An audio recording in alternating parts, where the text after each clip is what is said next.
A lot of people, their go-to in terms of marketing is social media. They go on social media and just post out into the void, and they're sending stuff out, maybe not paying too much attention to what's working, what they're getting back. Some people do it really well because they treat it as a conversation, which is what it should be. They're putting stuff out, but also listening and responding. But I've seen a bit of a resurgence in email in terms of either small groups and communities and using email as a facility to communicate with those people, like almost old-fashioned email newsletters, where you have a group of people who just want to get the bite-sized news on a certain topic. Is that your feeling? And if so, why do you think that is? I think the barrier to entry on social media is very low. You don't have to, yes, you do have to get your following, but it feels like an easy step to get a following. It's not a multi-step process. You're not collecting people. You're just getting them to click follow. So I think it's just like a default of social media, let's do it, and then you just start building, and you think if I just start creating content, people will come.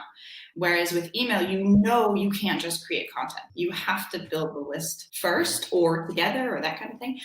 So it's more of a complicated process to start. So it's kind of like, we'll do it later, if at all. I think also people underestimate the power of selling with email, whereas it's very obvious, how to sell on social media. Like you just put a picture of your product on Instagram and then people will buy it, won't they? You say that. I don't know if it is that obvious to people. Interesting. No, it's definitely not that easy. No. But it feels that easy because you see other people doing it. Whereas with email, I don't know if you use Gmail, but all the promotions go into the promotions tab. So I'm not seeing those emails. I'm not buying from those emails versus the emails that really create that connection and that relationship that I move into my inbox, and then they sell me. That's, people are underestimating the power of that and the ability for that because people are seeing it less often, which is why I think in the SaaS space and in the course launch space, email is the default. In the SaaS world, you're getting all the email addresses every time someone signs up for a free trial. There is no lead gen. It's just part of, product adoption and acquisition and all that.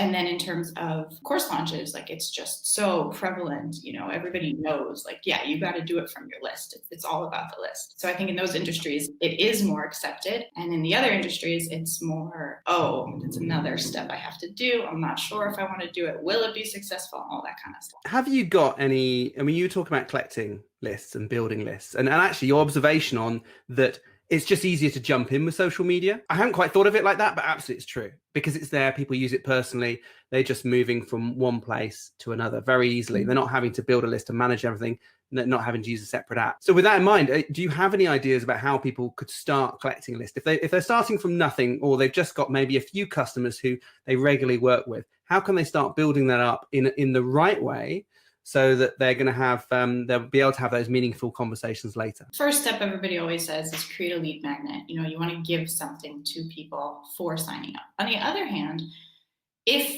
you are going to be consistent with your content could be your lead magnet. It doesn't need to be something separate.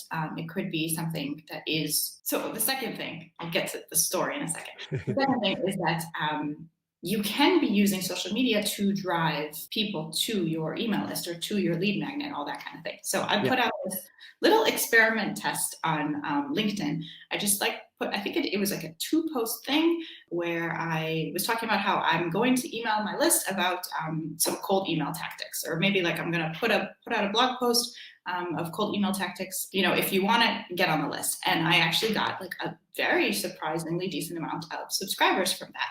So definitely using everything hand in hand, whatever marketing strategies you're using, then push it to the list. And then the people that are on your list keep doing it, whatever you're doing, but in a deeper, more meaningful way, because they've already committed to you on a deeper level because they decided to subscribe. I think playing with it as an experiment can be helpful because it doesn't feel as scary.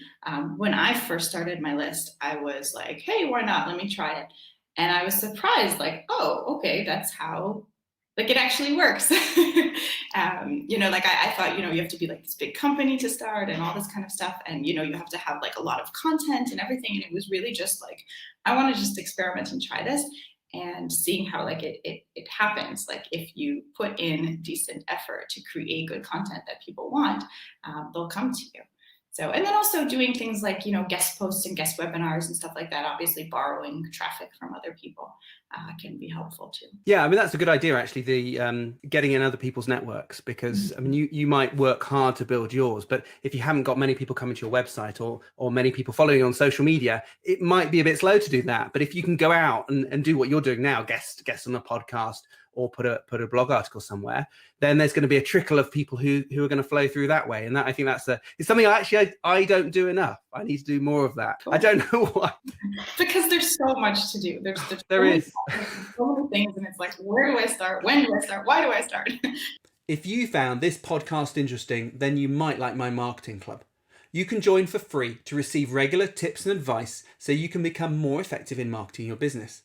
Pro members get access to my live webinars every single month, along with all the previous webinars I've done. It's about 2 years worth now. There's even a podcast version that you can listen to while you walk the dog.